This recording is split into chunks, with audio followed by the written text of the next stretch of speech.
Dragi gostje, lepo pozdravljeni na 10. festivalu stripa Tinta. Hello everyone and welcome at the Tinta Festival. Zdaj bomo začeli s popoldanskim delom našega dogajanja. Najprej mogoče kratko vprašanje za publiko. Ali je med nami kdo, ki ne razume angleško, ker imamo namreč tudi mednarodne goste, pa samo da vemo, ali lahko naredimo v angleščini mogoče?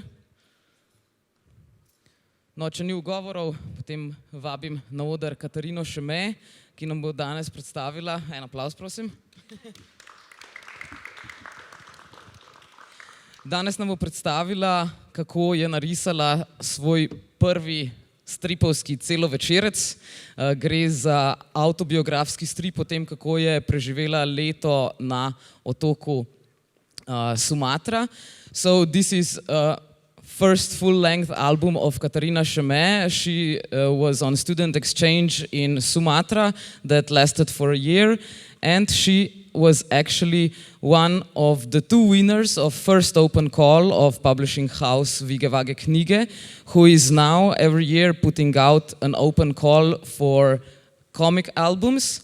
And Katarina won the open call together with Miha Hančič and Tinta, who did an album Tik, ki je šel v gost po drva, so Tik, who went into the woods to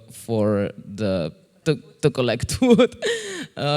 And you can also see the albums there at VigeVageKnjige, right in front of the entrance.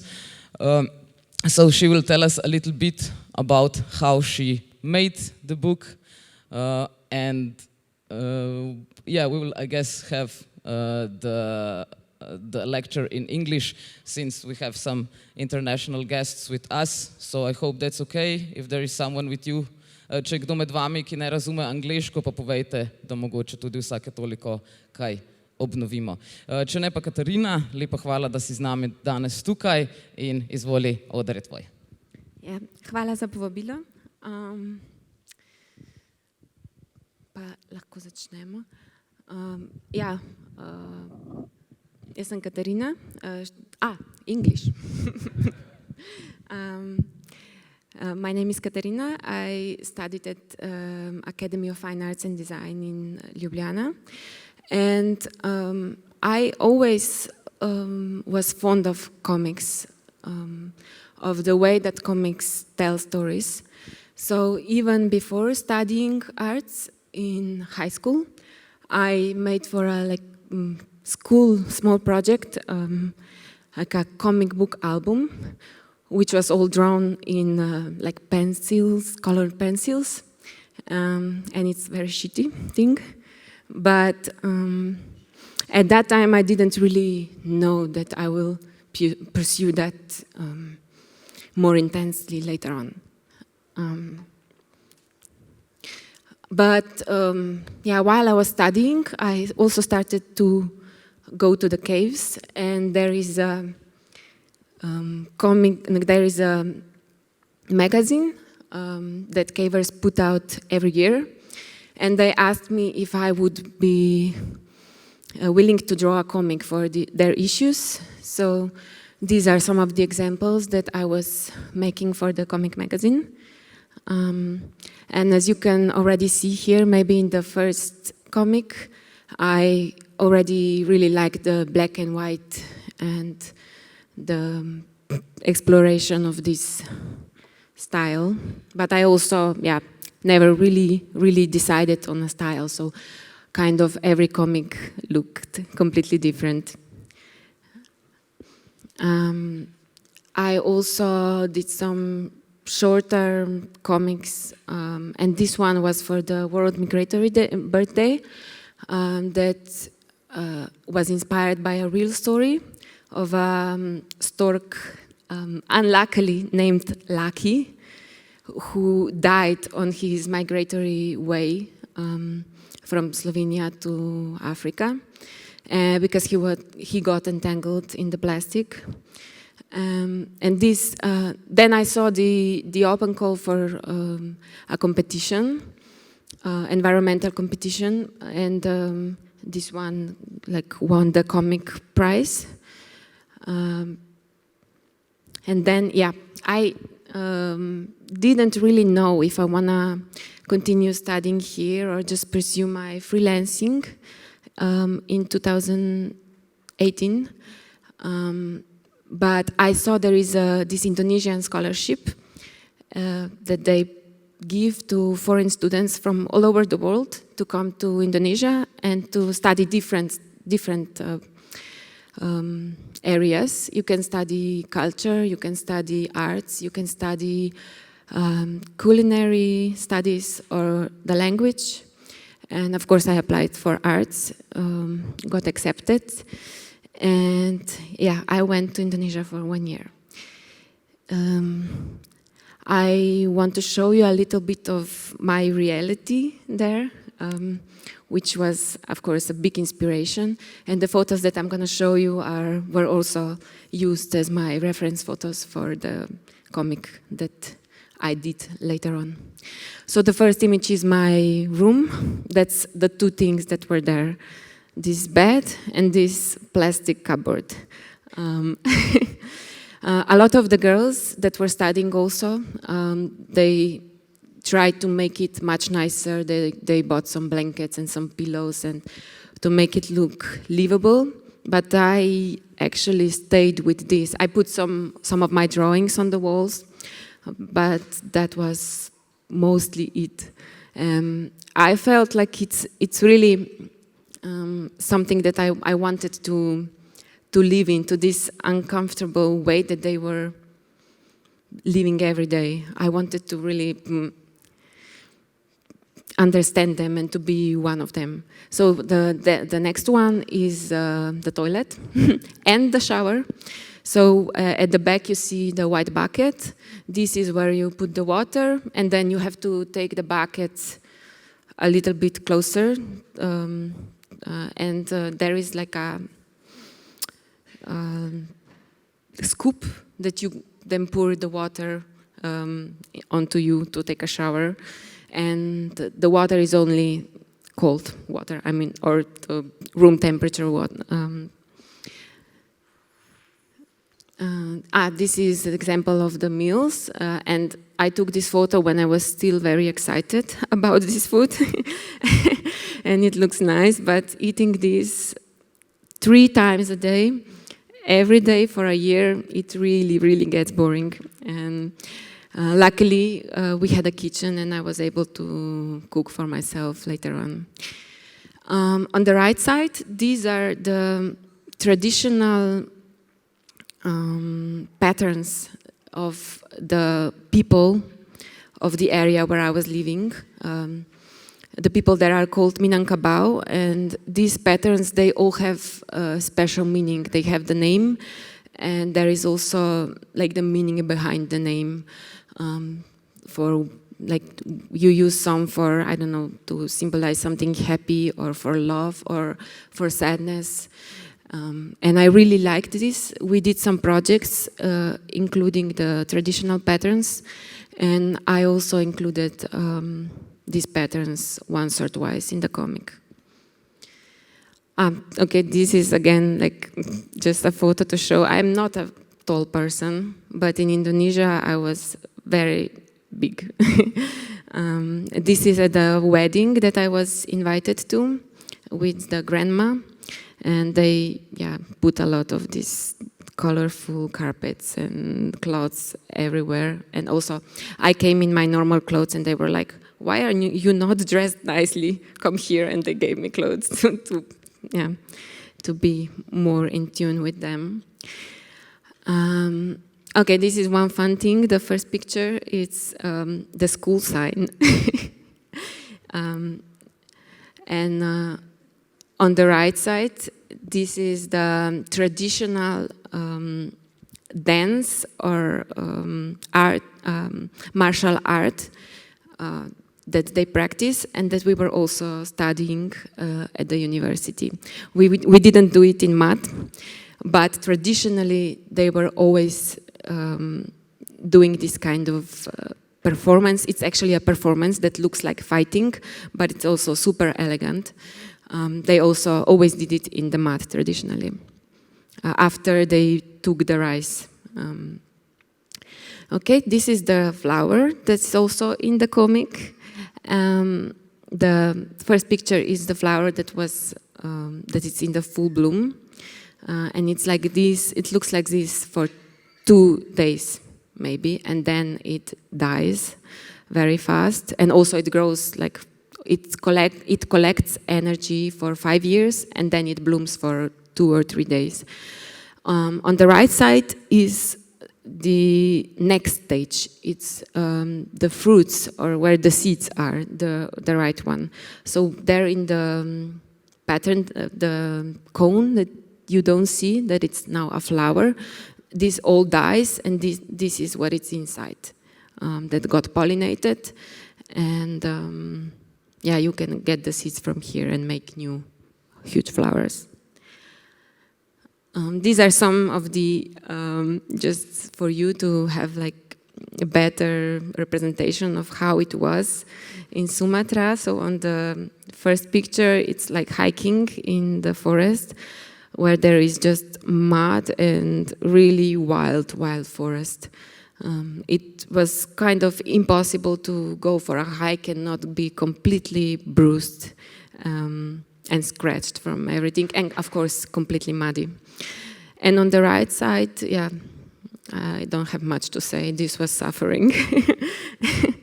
I had to go super slowly, and the motorbike was out of balance because of a lot of stuff that I was having at the back.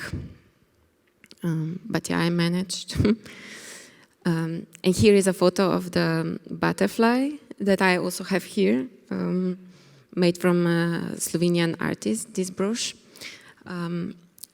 But yeah, this butterfly, it was a coincidence to find it where I spent one night, and it's the biggest, or one of the biggest butterflies in the world. It's also in the big book, of course. And this is the last picture of like just normal travel in Indonesia.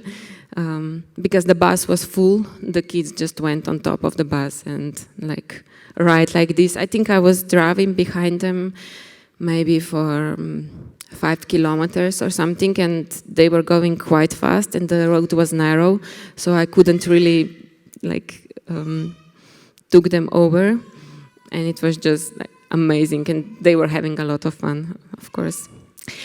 And one interesting thing that I didn't really point out in the book, but I always like to point it out to people that I'm describing how it was in Indonesia. They are one of the very few countries that don't have a ban of promoting smoking, because in Europe it's prohibited, of course, and I think also in lots of other countries in the world, but in Indonesia it's big. They put a lot of money into this, and yeah, so these are just the normal advertisement that you can see all over. And there is a really fun fact. If you go and check Padang Panjang, the town that I was living, if you check it on Wikipedia, it's written that it's the only town in Indonesia that don't smoke, that the smoking is prohibited in the town. But when I was there, everyone was smoking, always, all the time, in professors, from students, everyone. And I was like, what's about that? And they said, yeah, it was for a couple of years that it was the truth. But then, like, I got a really funny answer. The doctors didn't have enough work. So they enabled the smoking again. I don't know about that, but it was super funny to me to hear it. And another thing that I really liked, I found it funny and interesting, is that Indonesians don't really have like a first name and second name from the family or family name, but they can just give whatever name to their children. So these are just the posters of people that were candidates for the elections that were happening later in the year. So we have Julius Caesar and we have Niki Lauda.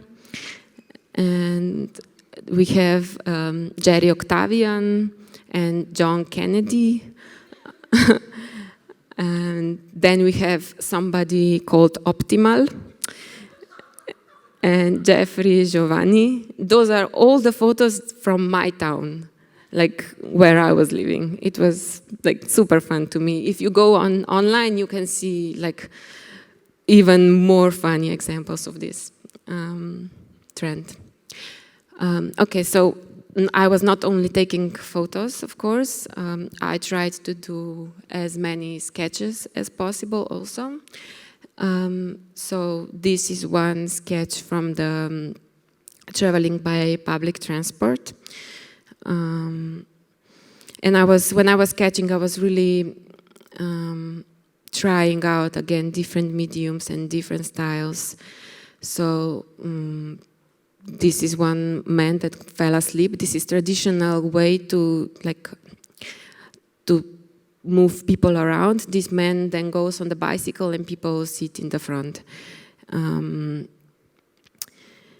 Now, go back. Now this is not so common anymore, and the usual taxi in Indonesia is now actually a motorbike or scooter. And when you call a taxi, you actually call a scooter, and it takes you wherever you want. I also tried some colored pencils, and just some sketching of my schoolmates, Indonesian schoolmates, or a teacher. And this is something that I also found funny, because the tracks, the roads in Indonesia are full of big vehicles that are super slow and super old, and there are always like lots of cars and motorbikes stuck behind it, and to me it felt something similar, like a big whale and small fishes around.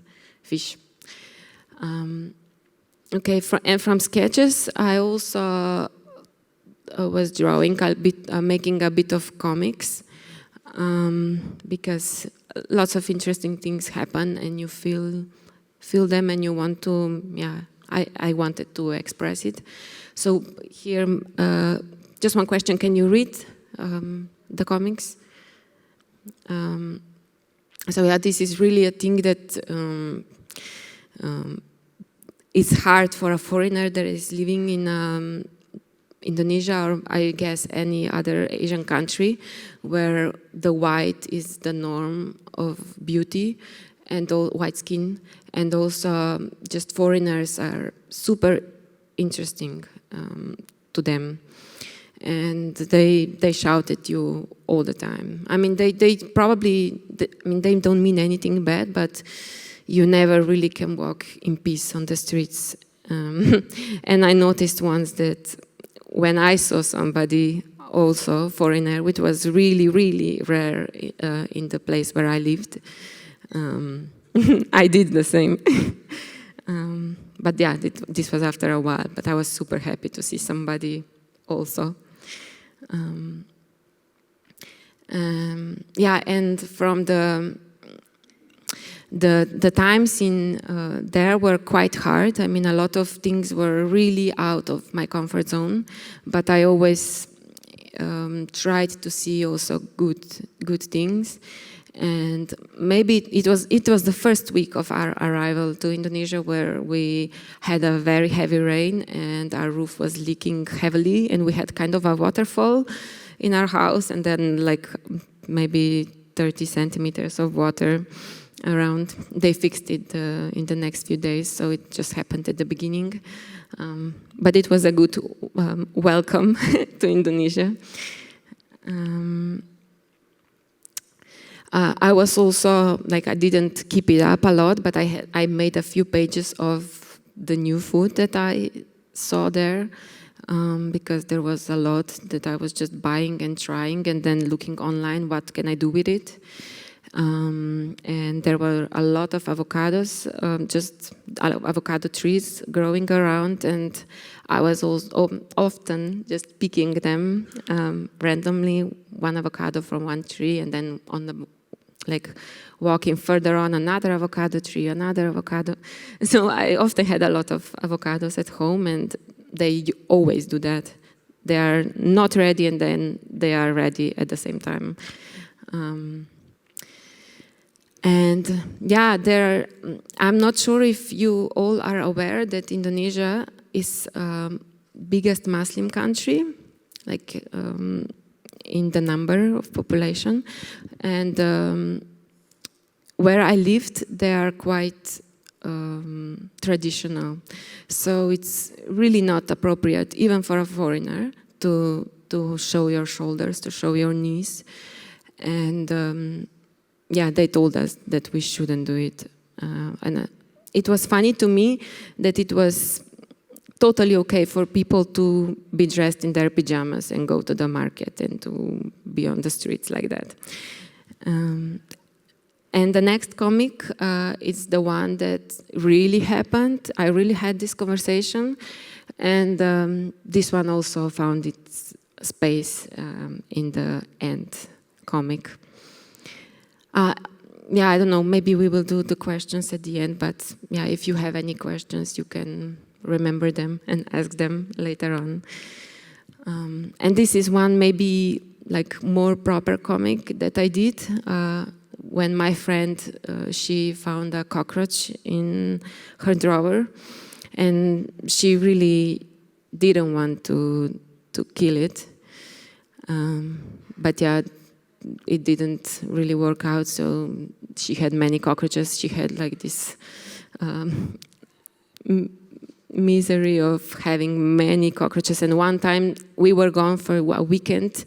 When we came back, she had an ant's nest in her room. Like in 3 days, there was a huge ant's nest. Her room was like a paradise for animals, apparently. So I returned from Indonesia, and I was wanting to make a comic about it. And I was talking to friends just a little bit back, just before starting here, before this masterclass, that maybe why I wanted to write it, because it's really hard to tell all the small details and to show all the emotions and everything that happens to you when you are explaining things or like just telling stories.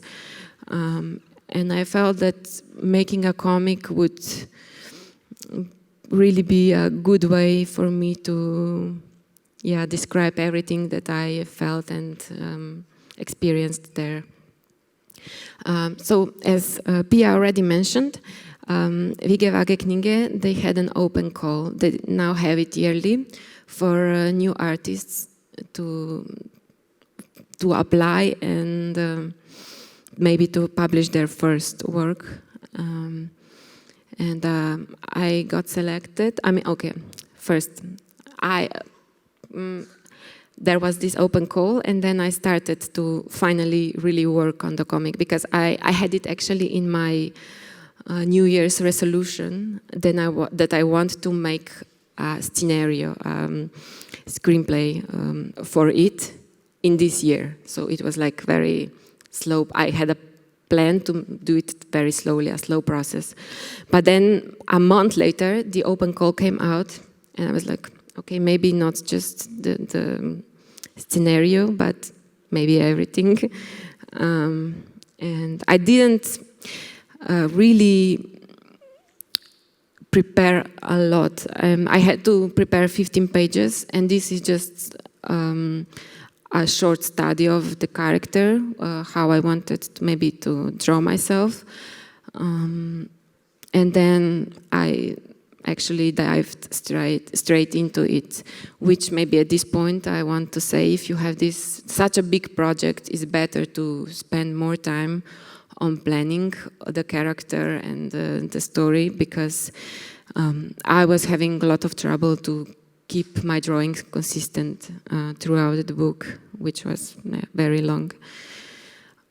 So here is the examples. I did my sketches usually on paper first, and then went straight into Photoshop and draw them with like some art brushes.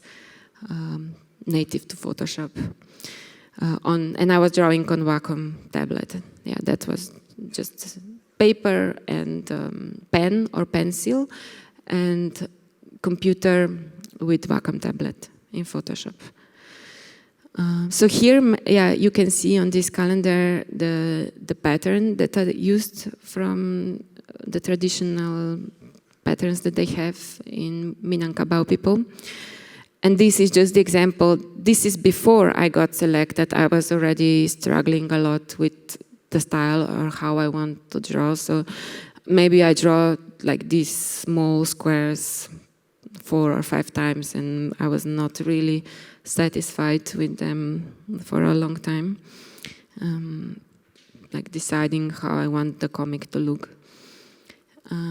Okay, then I got the news that my comic was selected, and I made this like maybe in half an hour after I read the email. I was really, really happy. And then the big struggle began. The big work that maybe I made it into a struggle. Here are some examples again on the paper, and here the pen. I really wanted to keep it loose and to just put the story out when I was sketching. So I didn't want to have the pencil and be able to erase it, and just the way it is, it is. Just to have the story there in front of me, not only in my head. So I didn't really make any scenario or script beforehand. And I maybe did a couple of pages like on the left one, and then I dived straight into Photoshop and trying to make a final version, which here again I would say was not the best approach. And the next comic I'm gonna do differently with more planning. But here at this point in this stage of my knowledge, this is how I felt I want to do it, or the way that it felt most natural to me, because the story was really in me and it was just waiting to go out. So all the preparations and everything would just be maybe killing this excitement in me. So I really wanted to put it in the real form as fast as possible. Again, some examples of the sketch page and like the finished one. Again, some more. And then, in the fall of 2021, we had floods in Ljubljana, in some areas of Ljubljana. Maybe people from Ljubljana, you can remember like the river going down in the National Theatre of the stairs. And I also was unfortunate with this. So this is like the room that I was working. And the computer was on the floor, so it also got wet. I was afraid to turn it on for a week or two. I really wanted it to dry and hope that everything will be still there.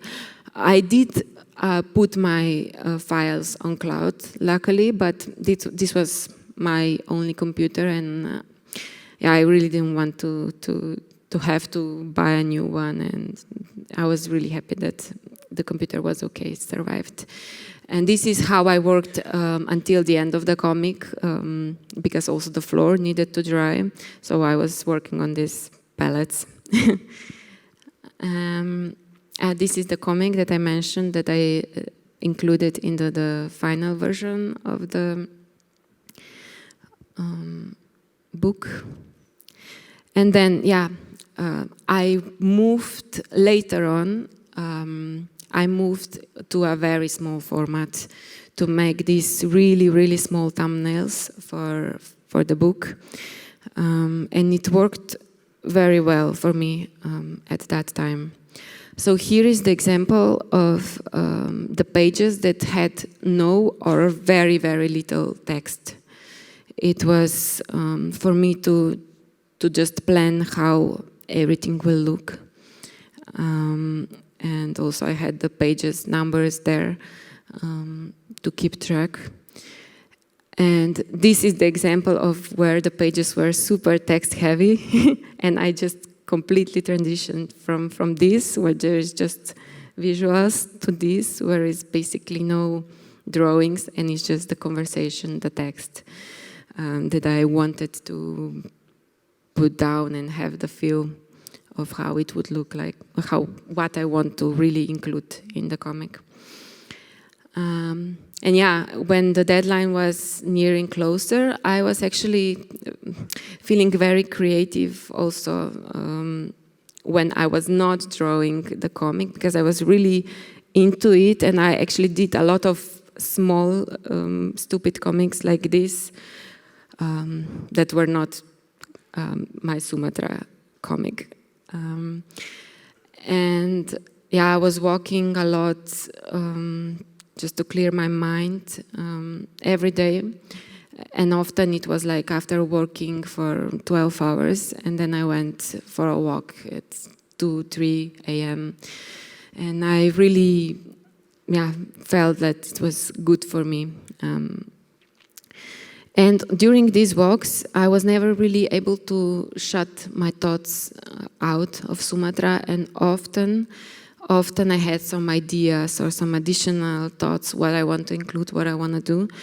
And I was just opening my notes on the phone and writing some more stuff there. And some things made it into a comic and some things didn't.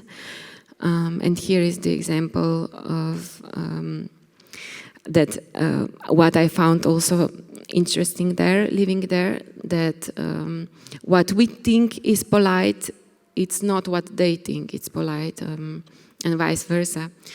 And here is, I just wanted to show you their ID card, when they have to also state not just their name and where they live, but also, of course, their gender, and then what religion they are and what they do, what is their profession. And yeah, it's again something interesting. And here it's also some thoughts about how we, when I really tried to adapt to their living, also adapted what is normal or what is appropriate to do. And I sometimes caught myself living there, that I saw somebody do something completely normal, and I was like, wow, not in public. Don't hold your hands in public. It's not appropriate. And also, yeah, here is written also, I was taking onboarding call with the company that I applied to work after finishing my studies in Indonesia. And the company was in Belgium. And they told me that they will provide me with the apartment, and I asked them if the apartment is mixed or just girls, or how is it, if boys can come for a visit. And I remember that I really got like a strange look. Yeah, of course, like you can have any visits you want. But it was not that case in Indonesia. So I was really, really into that world, and I really forgot how it is to live a different life that we have here. And here are also some of the ideas I had written during one of my walks, that maybe some like made it into a comic and some not. Let's say for the ones that read the comic, I only after half a year of being very close to friend Ivona found out that she used to be married, and that it's already divorced. I don't know, how old was she, 26? And yeah, some other stories. So here, these were also chapters that I taught out on one of my walks. And these titles of the chapters, fascination and adaptation and discovery, and also then frustration. These are all the terms that I heard are the ones, the stages that you go when you are in the cultural shock. And when I was there in Sumatra, I didn't really know what was happening to me, but I really went through all these stages. So it was very good for me, therapeutical for me to also make this comic, to understand why I was at some point feeling really, really frustrated and really angry at everything there. But yeah, the culture shock was very strong. Although I was fighting it for a very long, I think, in a denial. I was trying to be in the stage of adaptation for as long as possible, because other students that were studying with me, maybe in a month they were hating it, everything. And I was just like, why did you even come? You don't even try.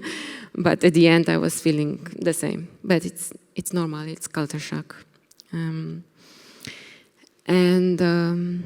Yeah, this is one of the things that Ivona was trying to do to find the culture shock, to fight the pressures of culture shock. She was trying to bring Western traditions to our world, so the Christmas and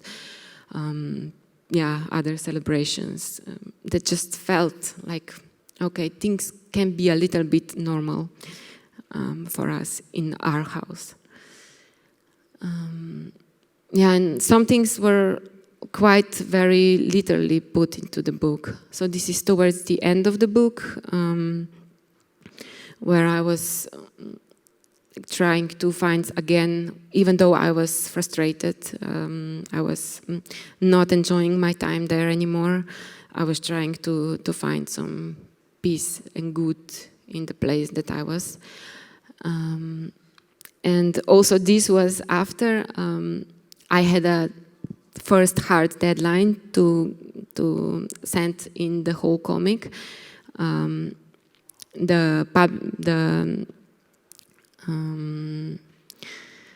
My publisher, urednik, editor, yes, thank you. She told me, I didn't get much comments, even during the process when I was sending in the work. I didn't get much comments, but at the end, she told me that she feels like the end is a bit rushed. And I agreed. It was the deadline, I had to hurry. So she suggested that I add some more details at the end, and I ended up adding another 30 pages. But I think it really made a difference, how the book feels. Okay, I think that's it from me. I didn't really clock my time. I don't know where we are with the time frame, but I would be happy if you have any questions about the process or the work, or if, I don't know, you want to hear some tips, especially maybe what not to do, because I made hundreds of mistakes here that I hope I will not repeat with my next book, hopefully. So yeah, feel free to ask me if you have any questions about Indonesia, about work. We have one. Thank you so much. Hi there. I think I have a more general question, that what was your biggest challenge through this comic and like living in Indonesia? Could you visit your hometown like Ljubljana, or were you there for the whole year and you didn't come back? And how do you feel about all of this comic? What was the most challenging part of making this? Yeah, maybe the most challenging thing was that it was so long and it just didn't end. And I really had to stick with it especially at the end, I really had to limit my social life and my hobbies, and just decide that I wanted to do it. So for me it was no-brainer, but it was hard. So when I was working and when I went for a walk, I was just like, just imagine how happy you will be when it's gonna be finished. But yeah, the last months were maybe really the trickiest. And again, I think it was because it was my first book. It was a big challenge that I put out for myself to make such a long story as my debut story. But on the other hand, yes, I learned a lot during the process. Especially, I would say, about planning. Try to better plan such long works. If you have just few pages, it's okay to dive into it, I guess. But here it would be much, much better to have a script and a better storyboard and sketches, and yeah, do everything first and see how it feels, and then dive into more final work. And I'm not sure if I caught up the last part, the second part of your question. It was something about moving back to Ljubljana, or... Yeah, did you had any chance to come to visit Ljubljana while you were out there in Indonesia? So could you come back in that year for like a week or so? Or were you out there for a whole year? Yeah, well, actually we had a month of holidays between the semesters. But I chose that to travel around Indonesia, because during the studies I couldn't really. And I also, yeah, honest truth be told, the tickets are not cheap. And also it's not good for the environment to travel these long distances so often. So I would feel very, very bad actually to just go for a couple of weeks to Slovenia, so far away, and then come back. And yeah, traveling through Sumatra was actually a really better part. I enjoyed studies also, but it was a lot of the things that I saw or experienced I wouldn't if I wouldn't do this travel. Thank you. Maybe some other questions? Another one then. In between, if you like dogs, Katarina decided to do this year's Inktober on the theme of dogs, so you can also see that on her Instagram profile. Yes, please. Okay, can you hear me? Yeah, okay. The first okay, I need to put my thoughts in order first. Your first project, this was a very big project for a first one, yes? So, did you find, or actually, how did you keep the stylistic choices in the narrative consistent? Like, did you evolve your work through the process and then found the first pages disappointing, or did you learn to keep it consistent throughout the whole work? Or, I don't know, I want to hear your experience in this. Yes, definitely. My work, I don't feel it's consistent at all. My drawing evolved a lot, I think, during this year and a half that I was working on it. And also, yeah, at the end I was able to work a little bit faster. I also had to, but it came to me easier.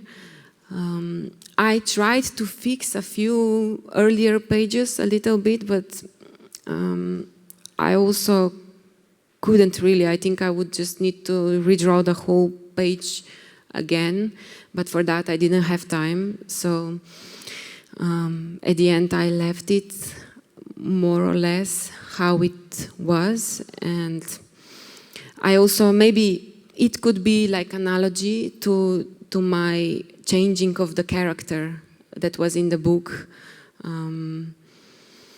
Yeah, I like to put it that way. I changed as a character, so the drawing has freedom to change also, maybe.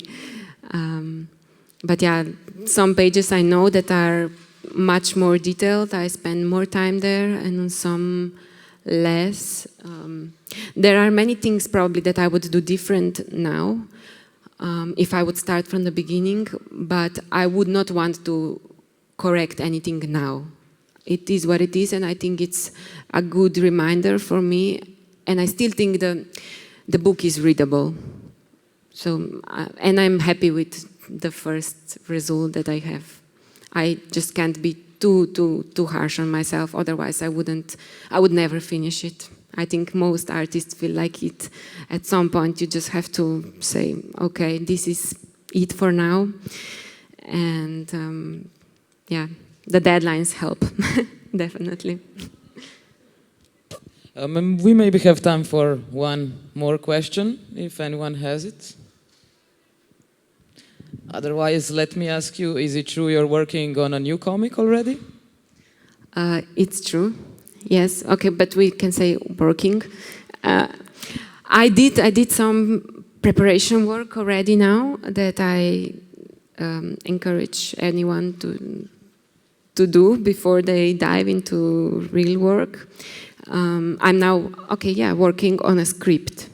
So I had a few interviews, because this will be more a documentary type of comic about something that happened.